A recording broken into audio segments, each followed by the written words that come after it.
Baik, assalamualaikum warahmatullahi wabarakatuh.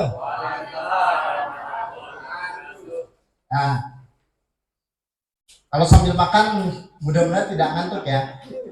Ya, habis makan ngantuk. Ya, Bapak dan Ibu sekalian, ini mata pelatihan yang terakhir. Ini di mata pelatihan pengemasan pupuk vokasi padat dan cair. Ini materinya 2 JP ya, 2 jam pelajaran, berarti sekitar 1,5 jam. Tapi kurang lebih lah ya. Kalau lebih cepat ininya ya bisa bisa kurang. Kalau banyak yang penasaran bisa lama juga ya. Siapa tahu ini menarik bagi Bapak Ibu. Mudah-mudahan. Oh iya ini. Oke. Bapak Ibu saya belum perkenalan kemarin ya. Baru ini ya panggilan saya Oik ya. Ini ini Widya Suara, saya itu di balai, bukan balai diklat sekarang, balai pelatihan ya. Balai Pelatihan Lingkungan Hidup dan Kehutanan Bogor. Nah ini emailnya, email saya. Ini nomor HP-nya. Saya kalau saya share dengan bahan materi ini ada di filenya ya. Nah bagi penggiat media sosial, ayo kita ikutin nih masing-masing, kita ramaikan, apa materi pelatihan terkait lingkungan hidup dan kehutanan, dan ada juga apa namanya uh, ada juga podcastnya sih, podcast terkait dengan lingkungan hidup dan kehutanan. Podcastnya Semesta Menghijau, belum ditulis di sini. Di dalamnya nanti termasuk materi yang ini, kalau bapak-bapak mau nginget-nginget lagi boleh diputar, nanti saya upload di. Oh iya ya, oke mantap.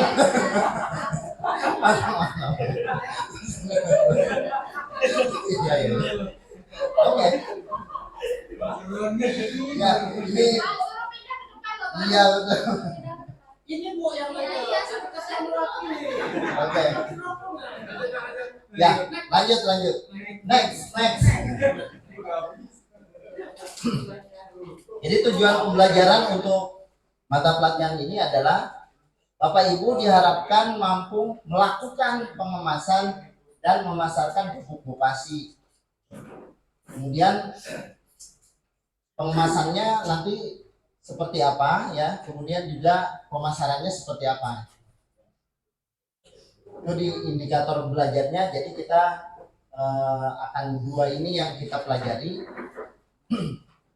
Tentu untuk praktiknya kita di pengemasan saja ya. Untuk pemasarannya mungkin nanti kalau sudah berhasil ya.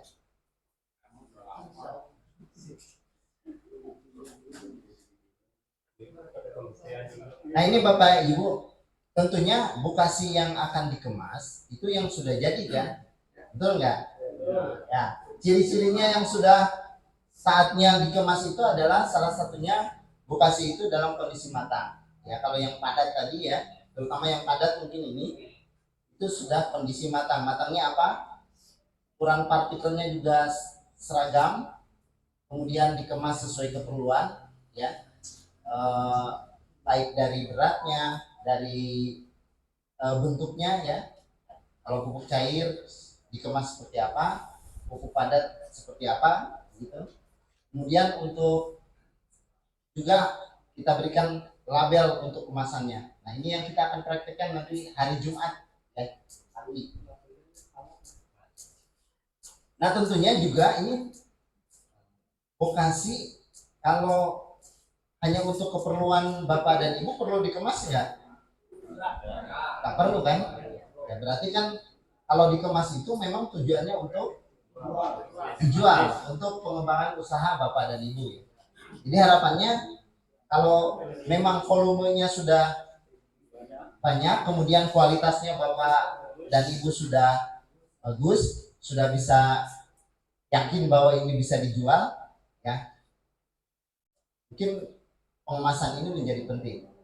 Nah saya juga baru upload materi tentang pengemasan, sudah ada yang nanya, bagaimana cara belinya Pak? Bapak mau beli Bekasi, nggak jawab juga. Mungkin dia mau beli Bekasi juga itu. Ya, sepertinya saya tanya juga Bapak dan Ibu. Kalau nanya pupuk Bekasi di sini ada nggak di pasaran? Nggak ada, Pak. Nggak ada kan? Nah, berarti kalau Bapak dan Ibu bisa buat, ini peluang juga. Peluang usaha maksudnya. Ya. Di rumah ada, Pak. Di rumah, Maksudnya yang usaha itu ada di pupuk kompos. Tapi kan bukan lokasi, bukan. Oh, pupuk kompos saja kan? Ya, artinya masih cara-cara yang dilakukannya belum seperti ini mungkin ya. Kalau mengetahui kandungannya kayak mana? Iya betul. Nah itu juga nanti memang harus tahapan-tahapan itu yang kita ini ya. Harus ada labelnya harus ada isi kandungannya apa ya. Memang harus dianalisis sih. Nanti mungkin gini. Makanya di pelatihan ini tugasnya adalah bagaimana Bapak Ibu bisa buat aja dulu untuk pengemasannya itu. Nanti kalau volumenya sudah banyak kan, kemudian ada pembina lain mungkin di sini kan, ada pembina seperti yang dikatakan Pak KPH itu, pembinanya mungkin di instansi dinas ini yang terkait dengan pemasaran itu dinas apa? Dinas perdagangan mungkin ya, ada dinas perdagangan di sini. Nah, ya mungkin bisa dibina oleh itu ya. Mungkin tugasnya bukan di KLHK lagi, tapi maksudnya kita bisa mengkoordinasikan untuk minta bantuan di KPH di sini untuk menghubungkan gitu. Tapi kalau untuk analisisnya memang kita harus dalam skala usaha dulu baru kita karena uji lab itu enggak ada biayanya gitu ya. Ada biayanya kan.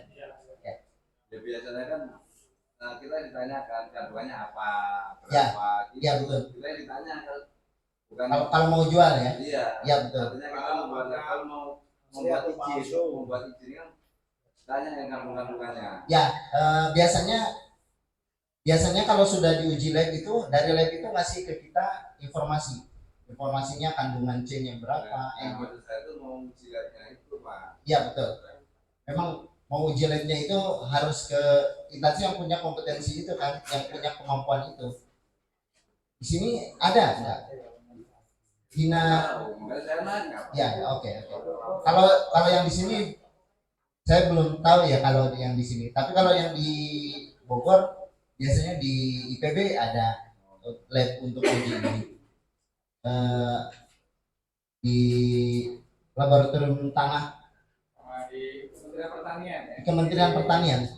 Di Litbangnya Pertanian yang tadi hasil pengujiannya. Litbang Pertanian. Mungkin di sini Litbang Pertanian kalau ada bisa ditanya juga mungkin. Di Litbang Pertanian.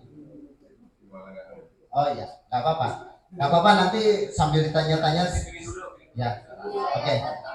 Ya, yang tugasnya sekarang memang buat dulu bagaimana membuat pupuk Bekasi sampai berkualitas dan kita yakin untuk bisa menjualnya gitu ya. Ya, oke. Kita itu mau tahu ya. Iya. Kita nggak tahu. Iya betul, tidak apa-apa. Betul. Bagus. Artinya gini, pertanyaan Bapak udah melangkah jauh pada saat kita maksudnya itu bagus. Itu visioner namanya. Jadi punya visi setelah ini apa yang harus dilakukan, setelah ini apa gitu. Ya, kita kan begini Pak, kita membuat, ya. Bisa membuat, ya. Hasilnya ketahuan, ya, terlihat, bagus dan tidaknya kita nggak tahu. Ya. Yang menilai apa? Ya artinya belum kita uji, ya. Ya harus diuji lah ya, betul, harus diuji lah.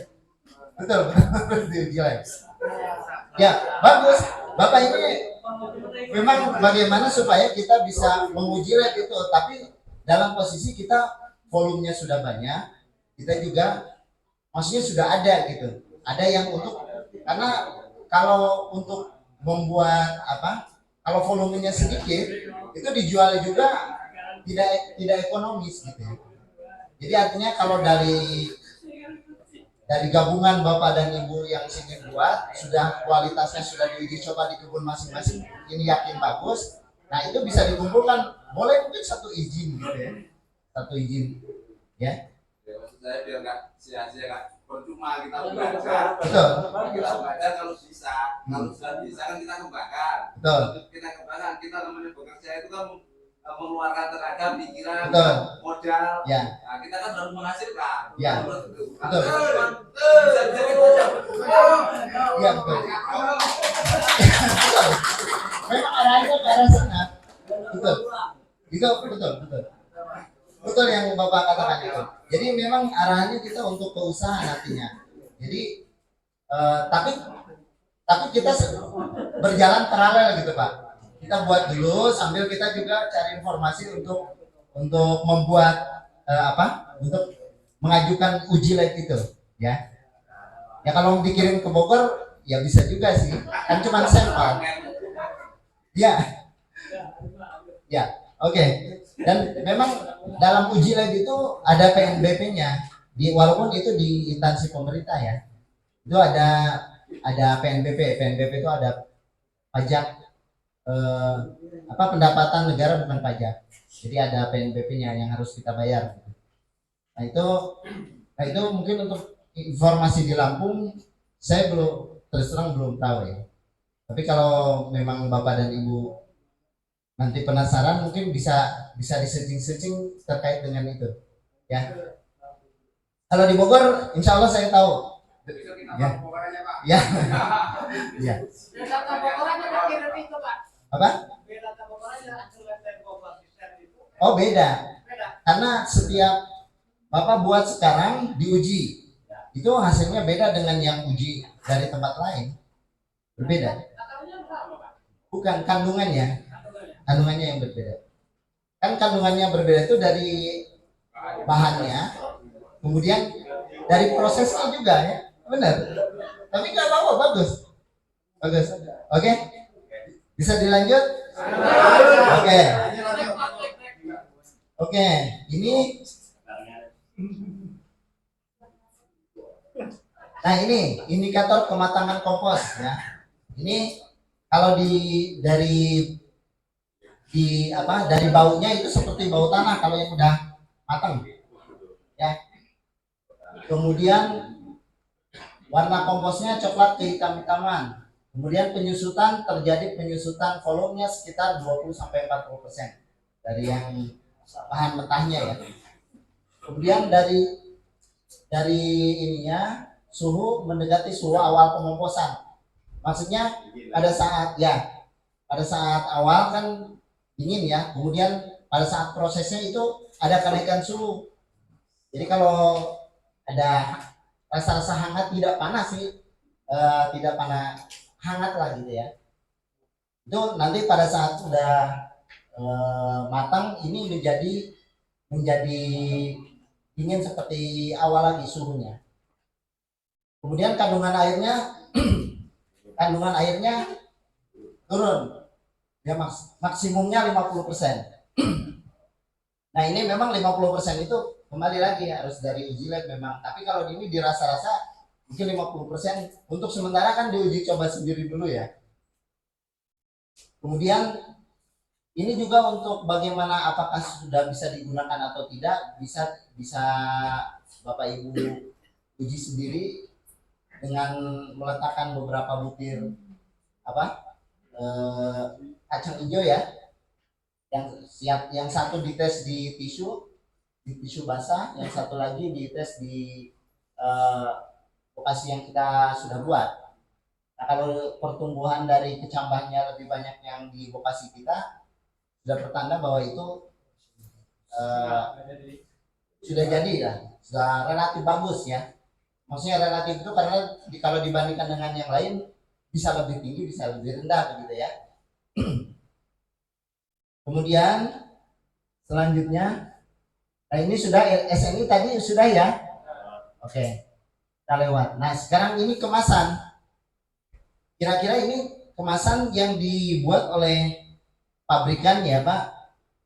Tentu Bapak dan Ibu bisa melihat kalau dari kemasan ini bisa memperkirakan isinya apa gitu ya. Ya. Coba yang tengah kira-kira.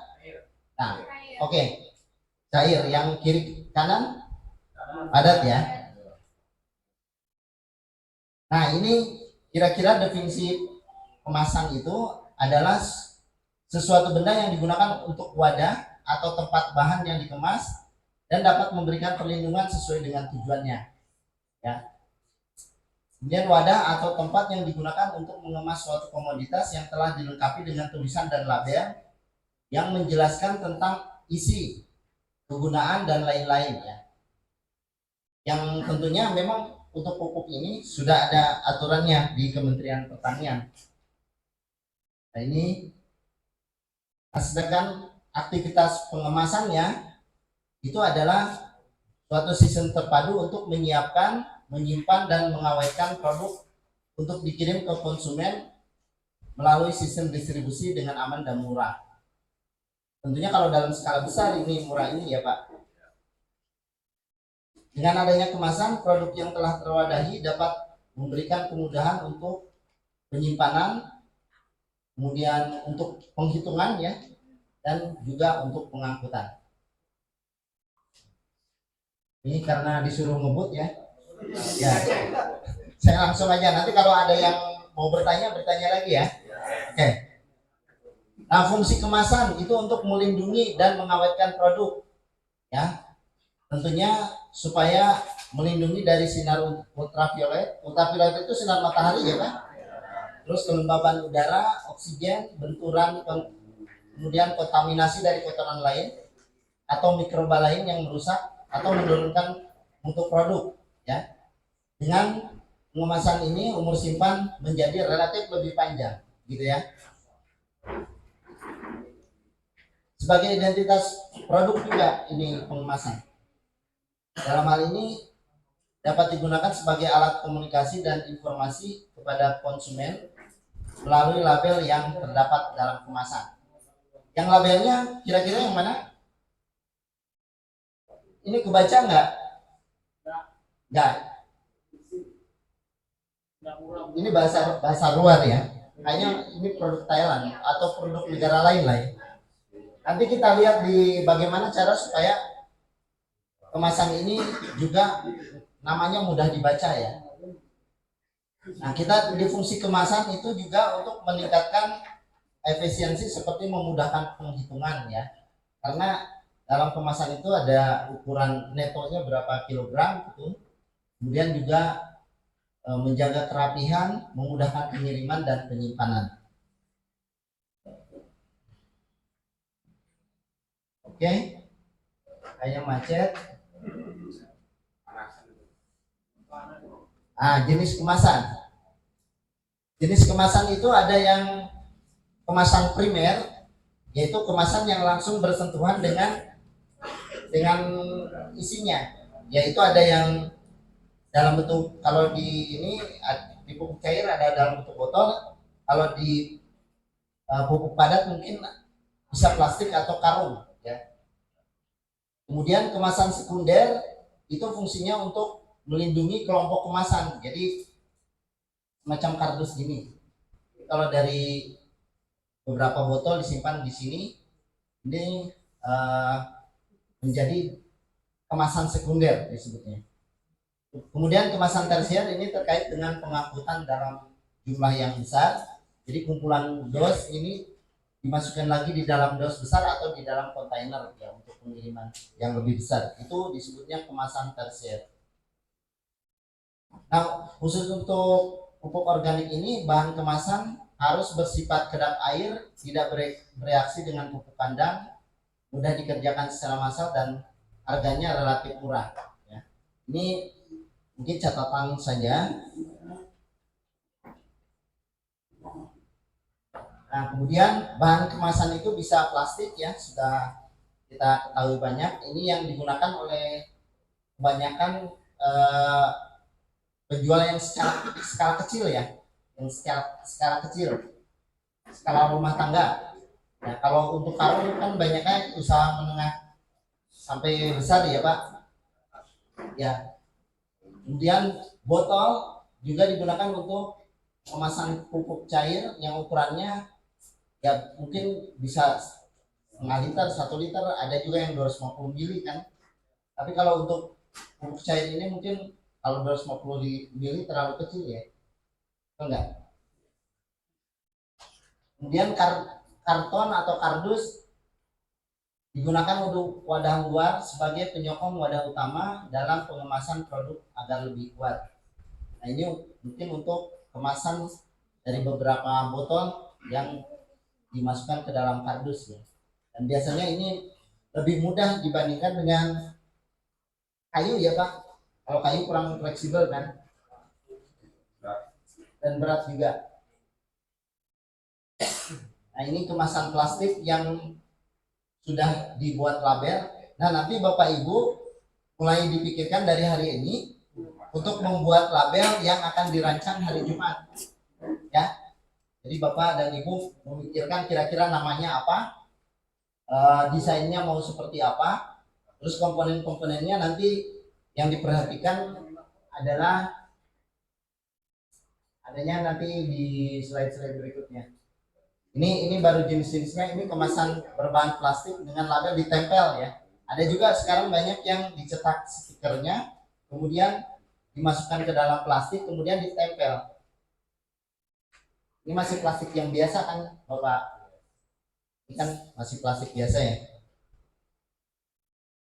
Nah, ini kalau yang ini yang di sablon, plastiknya yang di sablon. Ini sama juga. Nah kalau ini, nah Bapak Ibu kira-kira nanti yang hari Jumat itu produk akhirnya harapannya begini. Jadi Bapak Ibu rancang begitu ya, begini ya. Rancang ada nama, dikira-kira aja untuk sementara Pak masih belajar, bukan belajar untuk mengini kandungannya, tapi untuk membuat label ininya, labelnya aja dulu. Kan sekarang baru mau buat, nggak apa-apa kan? Iya. Kalau untuk menganalisisnya bukan di pelatihan ini, ya. Membuat label ini harapannya untuk nanti pada saat Bapak Ibu sudah besar produksinya, jadi ini label ini hanya sebagai rancangan aja. Rancangan dikasihkan ke orang desain grafis, udah bisa jadi label dan merek vokasi Bapak dan Ibu gitu. Hari Jumat ini prakteknya yang ini ya. Memang sederhana, tapi menurut saya awalan dari yang sederhana dulu ya. Betul nggak? Betul. Dari yang sederhana, dari yang kecil, dari yang terjangkau dulu ya. Nah ini nanti pada saat sudah jadi pupuk padatnya, ini diharapkan produk ini ada fotonya ya. Seperti tadi yang pupuk cair dimasukin jerigen, ditempel gitu aja. Itu sebagai pertanggungjawaban kami Pak dalam penyelenggaraan pelatihan ini. Jadi harap juga Bapak Ibu bisa bekerja sama untuk hal ini sampai jadinya. Kalau yang di Banten kan tadi relatif ya nggak dikatakan gagal, udah sampai 21 hari. Mungkin kalau dikeringkan bisa kering juga gitu sampai ini, cuman di komposisinya kan masih kelihatan partikelnya besar-besar ya. Nah mungkin kalau yang di sini kalau dilihat dari bahan-bahannya kemungkinan besar jadi Pak ya. Kalau yang di sini yang penting di pemantauan 3 kali pemantauan, kemudian sampai akhir nanti kami kasih ke Pak Amir di sini yang plastiknya itu ya, kan Pak Amir juga yang beli yang untuk dikemas di akhirnya. Pada saat hari Jumat itu kan membuat label ini, jadi tolong bisa dikemas, dimasukkan di sini, kemudian didokumentasikan seperti ini nanti ya. Ini oke. Nah, kemudian kemasan karung ini sudah sering lihat Bapak dan Ibu dengan berbagai ukuran. Yang jelas di sini terlihat ada nama ya, nama, kemudian manfaat, kemudian komposisi. Ini nanti komposisinya nanti untuk sementara ya mensimulasi ini kan. Jadi Dari yang ada aja dulu datanya yang di slide itu, komposisinya. Gak mau maju? Ya. Oke. Kepanasan kayaknya di sana. Oke. Ini kemasan karung juga. Nah, ini kemasan botol. Sebenarnya ini kemasan botol gimana ininya? Caranya? Nah, ini stiker betul. Jadi apa namanya? Botol polosan ya. Botol polosan bekas bisa juga, tapi untuk produksi banyak mungkin ya. Kalau ini biasanya untuk yang ini boleh, yang bekas ya boleh. Nanti yang hasil kerja Bapak direkatkan dengan lem aja. Kalau ini kan dengan stiker ya, kertas stiker ya. Oke. Kemudian oke. Nah, ini yang kemasan yang kita pakai. Nah, ini kemasan yang sekunder ya, Bapak Ibu. Nah, nanti yang dibuat hari Jumat itu label kemasannya ini, nama dagang Bapak Ibu sudah pikirkan ya setiap kelompok nanti. Kemudian nomor pendaftaran mungkin kosongkan dulu. Kemudian kandungan hara juga jangan kosong, dilihat yang ini aja, yang simulasi di slide. Nanti ada yang kandungan untuk pupuk vokasi ya, yang Pak Andi tadi yang hasil uji lab itu kan pupuk vokasi yang hasil uji lab ya. Walaupun tidak mencerminkan di sini, itu hanya untuk simulasi pembuatan labelnya ya. Oke, jadi simulasi ya. Kemudian isi berat bersih berapa, kemudian masa edar juga mungkin nanti ini terkait dengan hasil uji lab ya. Kalau misalnya ini nggak perlu diisi dulu. Nama dan alamat produsen nanti KTH Bapak Ibu ya, yang nanti ditulis di sini.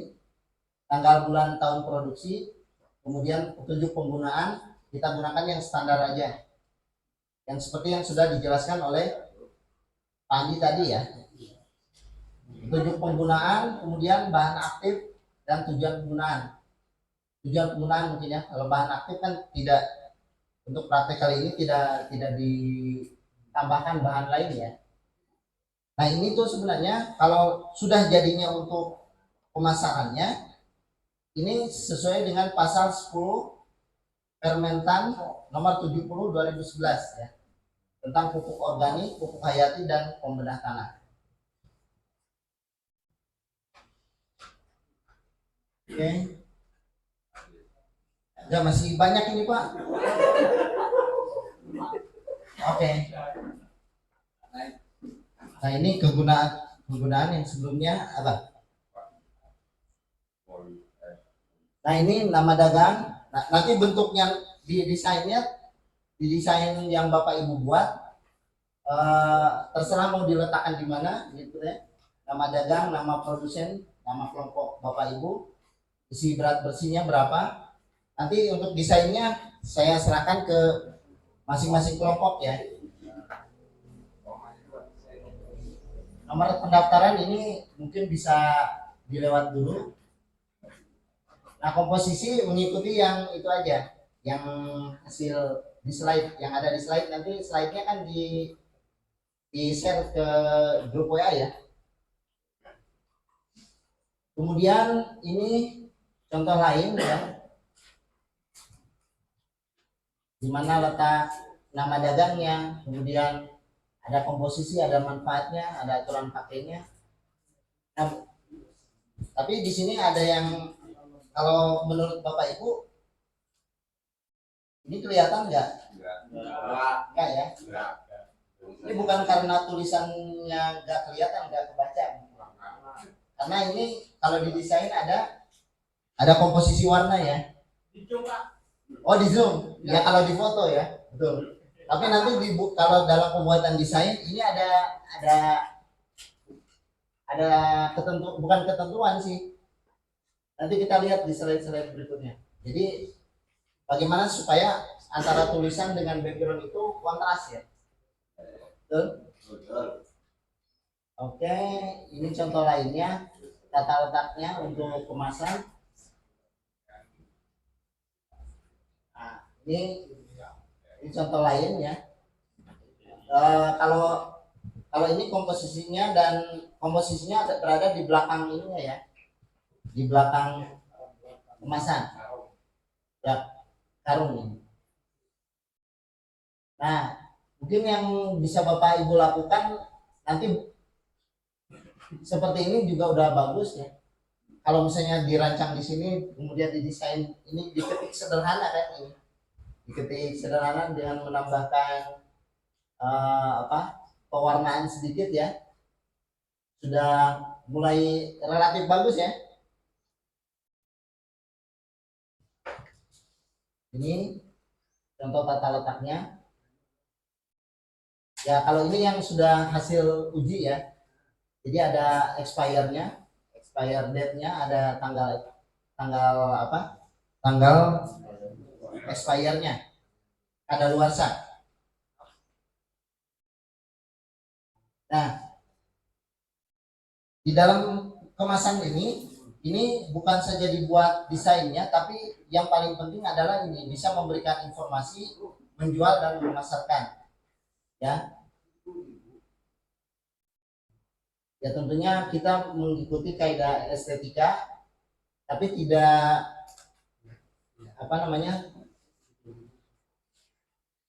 estetikanya tidak terlalu berlebihan sehingga malah intinya tidak tujuan utamanya tidak ya pembaca tidak memberikan informasi gitu kan. Oke.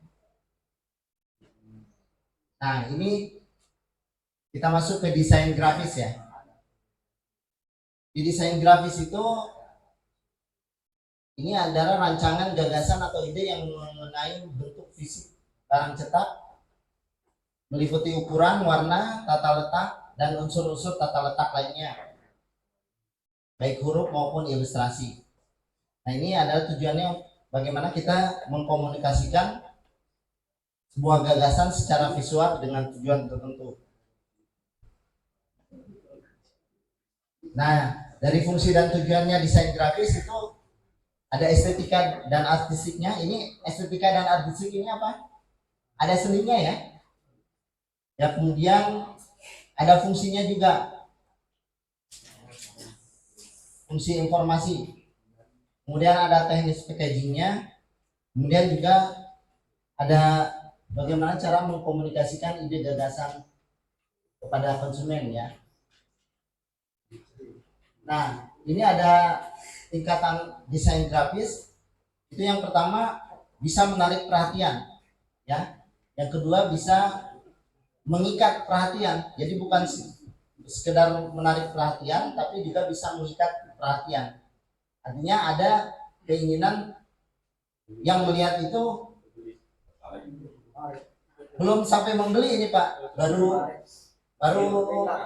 menarik itu kan melihat ya, tapi setelah mengikat perhatian tuh dia mau baca isinya apa, kandungannya apa dan seterusnya, dan menimbulkan kesan ya. Kalau karena ini disandingkan dengan merek-merek lain ya, betul nggak? Menimbulkan kesan itu bahwa merek yang kita punya itu lebih unggul gitu.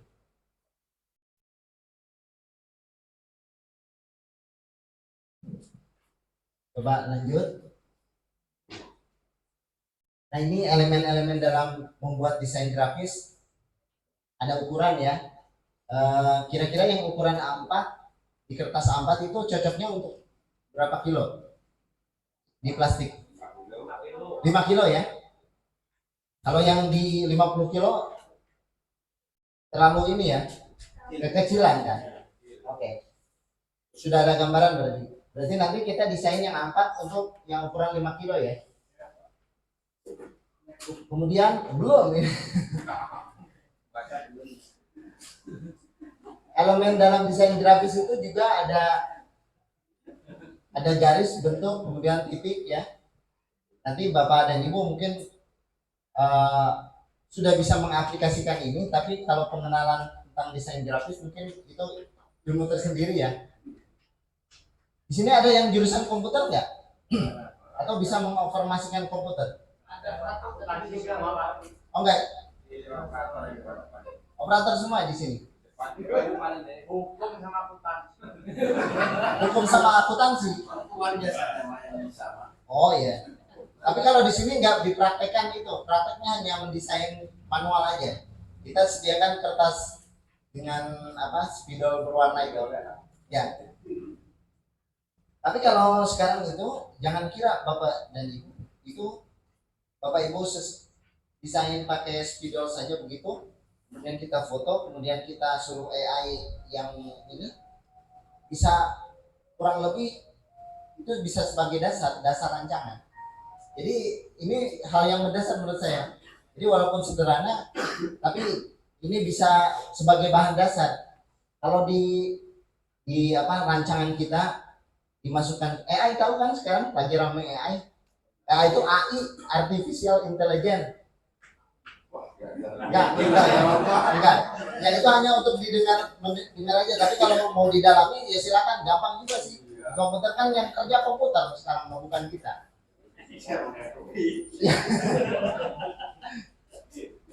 Oke. Elemen-elemennya juga ada yang tekstur. Kalau tekstur itu ada yang dicetak, misalnya Bapak Ibu tahu nggak ada tulisan yang kalau diraba itu timbul. Nah itu timbul, tulisan timbul. Ada teksturnya. Kemudian terkait juga dengan ruang ya, desain ruang. Tadi ukuran yang A4 mungkin cocoknya untuk tasik yang 5 kilo. Tipografi terkait dengan bagaimana kita membuat tulisan, ya, mendesain tulisan, jenis-jenis huruf juga itu bisa mencerminkan banyak hal ya. Misalnya suasana formal, ada yang tidak formal ya. Tulisan, terkait dengan tulisan, kemudian terkait dengan warna. Nah ini yang dipelajari untuk hari Jumat ya. Nah ukuran itu penting untuk menentukan komposisi dan tata letak dalam suatu desain. Dan titik itu bisa membentuk bentuk lainnya. Jadi kalau garis itu sebenarnya kan gabungan dari beberapa titik kalau secara ilmu desain grafis itu. Kemudian bentuk berkaitan dengan benda-benda yang 2 dimensional, bisa juga 3 dimensional ya. Kemudian tekstur menyangkut sifat dan kualitas fisik permukaan suatu benda. Kemudian ruang, tingkat kedalaman sehingga memberikan kesan jauh dekat, tinggi rendah untuk mengarahkan objek desain. Kemudian tipografi, seni dalam memilih dan menata huruf pada ruang untuk menciptakan kesan khusus. Ya, bisa kesannya formal atau kesannya informal. Kalau misalnya tulisan Arial gitu ya, di komputer itu bisa menunjukkan formal, atau Times New Roman itu bisa formal.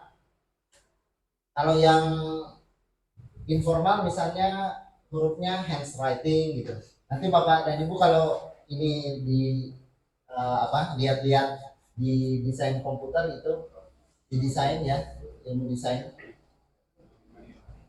Nah sekarang terkait warna. Warna adalah unsur penting yang dalam sebuah desain ya.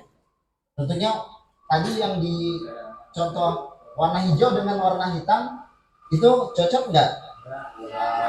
Nggak cocok ya, nggak terbaca yang tulisannya, kurang kontras. Nah di sini juga kalau di warna itu ada namanya noise dan confusion, artinya ini ketidakjelasan warna ya. Misalnya hitam dengan warna ini kurang ya. Nah ini disebut noise itu gangguan orang tuh melihatnya ya, kok kita terlihat warnanya tapi apa maksudnya nggak tahu, termasuk kebingungan dan gangguan untuk warna. Nah kira-kira ini kebaca nggak? Kebaca, masih kebaca ya. Ya. Tapi kalau ini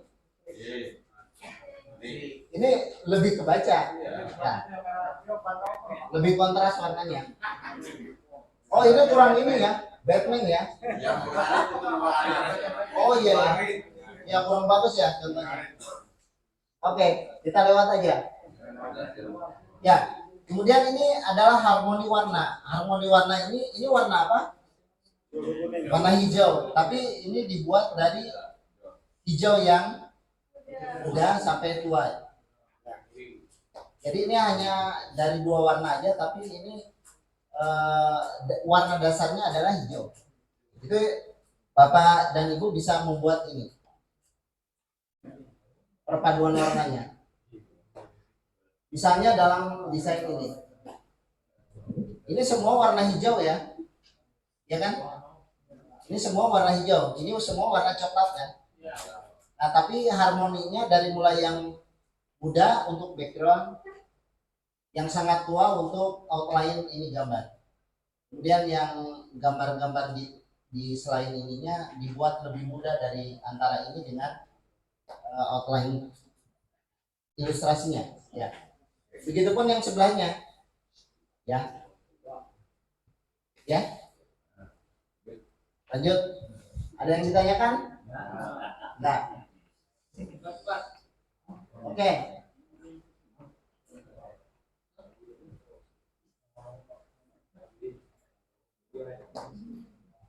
Nah, ini ada warna kontras.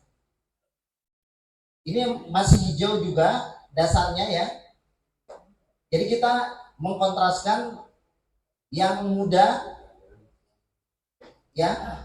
Yang kalau backgroundnya muda, berarti warna di outline-nya harus yang tua. Begitupun sebaliknya ya. Ya. Jadi kalau kita membuat di sini, di sekitar ini, yang di tengah, kira-kira jelas nggak antara objek dengan backgroundnya? Nggak ya? Ini kan daerah yang kabur, ya, yang ngeblur, betul. Oke, nah ini warna kontras ya. Kalau kira-kira ini kebaca jelas? Ini kira-kira kalau ininya hitam, warna backgroundnya yang tadi di karung itu yang warna hijau ya, yang di karung hurufnya warna hijau tua. Nah, nggak kebaca kan? Nah, kalau ini jelas. Tapi kalau ini seandainya warna hijau tua, kira-kira Tulisannya putih, Pak. nah, putih boleh putih atau warna kuning ini ya. Oke. Nah ini tadi yang digunakan di karung ya, ini masih ada kelihatan jelas karena ada outline-nya di sini ya. Tapi kalau sama sekali ini warna biru, ini kurang jelas dengan background hitam, tidak kontras. Gimana? Ya kurang jelas. Kayaknya ini bukan mau ngarit, kayaknya bukan ini kayaknya. Tapi 15 menit lagi setengah 4 ya Pak ya? Ya? Ya.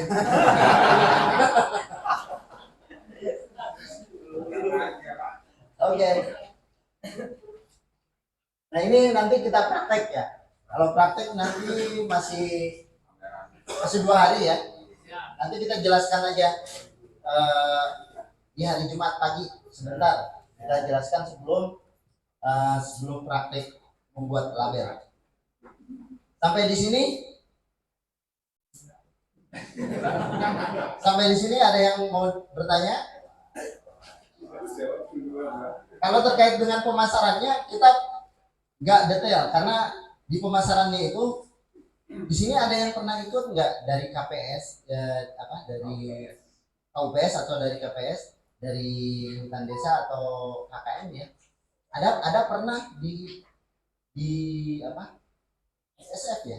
Yang menyelenggarakan siapa yang ikut? Ikut nggak? Ikut yang SSF? Dia ada makan lain.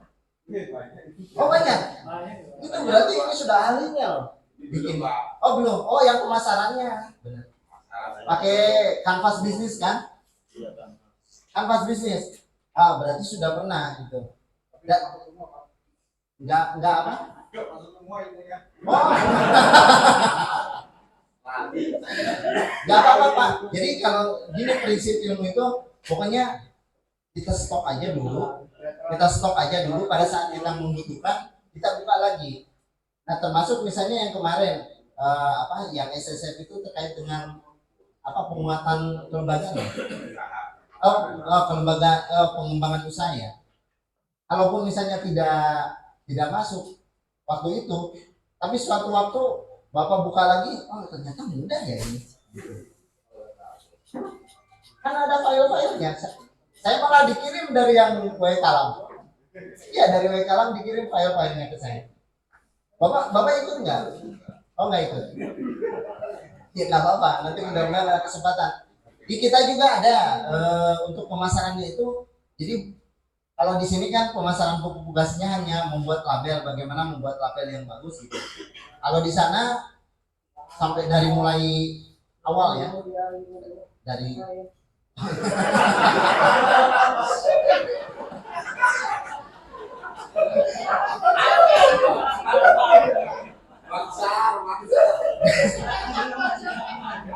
kayaknya sudah ada panggilan ya. Ya? Enggak. Kalau terkait dengan pemasaran kan ini lagi pemasaran juga. Enggak apa-apa. Ya, oke. Masih ada yang ditanya? Ya, gimana? Terkait dengan pengemasan itu Pak. Ya. Setelah dikemas itu kan sudah jelas tuh berarti bahan itu dari kering. Artinya kadar airnya juga bisa dikurang sampai Tadi 50% sih untuk ini. Maksudnya dikemas dalam waktu lama itu Pak. Oh, dikemas dalam waktu lama. Bakteri yang ada di situ juga masih mampu bertahan. Ya. Tapi kita gunakan kualitas menurun apa enggak? Ya, betul. Jadi kalau prinsipnya di hasil analisis lab yang menentukan tanggal kadaluarsa itu prinsipnya itu jika di dalam komponen yang ada di dalam kemasan itu sudah terjadi penurunan kandungan atau berubah menjadi unsur lain, itu namanya tanda bahwa itu kadaluarsa. Jadi bahkan tapi kalau di ini mungkin kadaluarsanya sampai kapan kira-kira? Nah ini juga pertanyaan ke Bapak. Sampai kapan? Enggak, sampai indikasinya apa? Kira-kira? Itu dari kasat matanya, tapi dari ininya, karena kita kan ini hasil fermentasi ya, yang di dalamnya itu masih ada ada organisme yang hidup, ya. Ya, artinya kalau di indikasinya kan pupuk vokasi ini pada saat di dalamnya masih terkandung mikroba atau jasad organik yang masih hidup, itu indikasi masih bisa digunakan ya. Tapi berapa lamanya itu yang Bapak tanyakan tadi, harus di uji lab itu, uji lab itu. Ya, jadi untuk sampai kapannya, nah mungkin itu harus pertama uji lab, tapi sebelum uji lab kira-kira gimana? Ya diaplikasikan dulu ya. Boleh juga itu diuji cobakan sendiri. Misalnya disimpan berapa lama. Kalau sampai kering, itu sepertinya kalau sampai kering ya. Ini prediksi saya. Zat karbonnya yang banyak. Karbon. Kalau yang lainnya mungkin bisa terjadi penurunan. Tapi kalau yang kan kalau dari yang kering-kering jasad itu banyaknya karbon komposisinya. Bahkan kemarin banyaknya hampir karbon itu hampir 50% lebih. Jadi kalau sebenarnya kalau pupuk vokasi masih ada sedikit kandungan airnya, tidak sampai kering. Ya Pak Andi, kalau di pupuk vokasi kadar airnya masih ada kan? Ya, maksimumnya. Ya. Oke, masih ada lagi? Gak apa-apa sih. Kan diskusi, kalau jawaban tuh gak mungkin puas ya. Iya Pak, artinya kan kalau di dalam karung itu kan bisa 2 bulan, 3 bulan, Ya, bulan otomatis kekeringan itu kan menurun. sama keringan terus. Ya betul. Tinggal dua bapaknya bisa nggak lembab lagi. Ya nggak lembab lagi. Kalau sudah kering,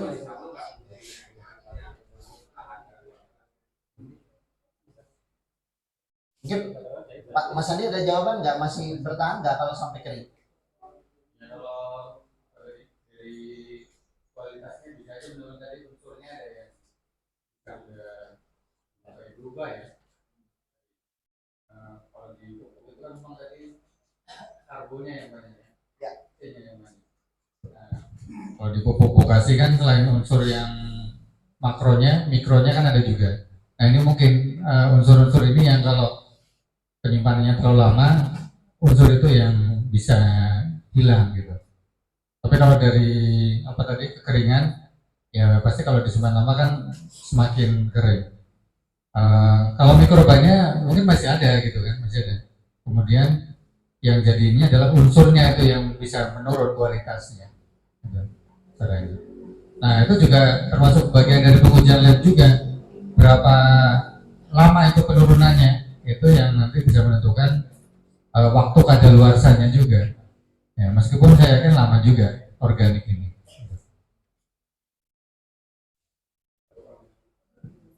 Oke, itu mungkin jawaban, bukan jawaban final ya Pak ya. Ya jawaban sementara. Ya nanti kita cari jawaban yang lebih pastinya kalau kita uji coba ya, dan informasinya bisa spesifik. Maksudnya gini, diharapkan dari beberapa, kan kita menyelenggarakan 5 angkatan di beberapa tempat gitu. Jadi kami juga menginginkan agar informasi dari yang dipraktekkan Bapak dan Ibu di sini itu juga menjadi data buat kami gitu. Nanti sepertinya grup kita ya itu kita coba untuk pertahankan ya. Jadi di situ kita tempat diskusi, di situ kita tempat bertukar informasi, termasuk apa yang dilakukan Bapak dan Ibu di kebunnya masing-masing ya, di tempat wana taninya, agroforestry-nya masing-masing, dengan penggunaan pupuk vokasi ini bisa menjadi data juga buat kami gitu.